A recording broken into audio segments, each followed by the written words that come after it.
استغفار کرتا ہے تو اس کی تعبیر کیا بنے گی؟ آیا کہ اس کی تعبیر ٹھیک ہے، اس کے فائدے کے لیے ہے؟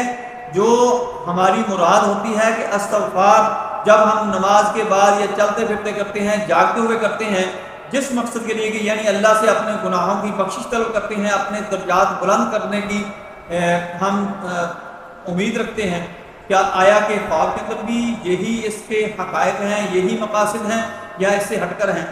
آپ اس ویڈیو کو لوگوں کے اندر شیئر کر دیں، اس کو لائک کر دیں، تاکہ جن لوگوں تک یہ ویڈیو نہیں پہنچ رہی ان تک پہنچنا شروع ہو جائے۔ اس ویڈیو کو اچھی طرح دیکھیں، سنیں، سمجھیں، آپ کو بہت زیادہ فائدہ ہوگا۔ استغفار کے لفظی معنی ہیں گناہوں کی معافی مانگنا۔ استغفر اللہ کہنا حق تعالی سے بخشش طلب کرنا ہے۔ حضرت ابن سیرین رحمۃ اللہ نے فرمایا ہے اگر کوئی شخص خواب میں استغفار کرے تو دلیل ہے کہ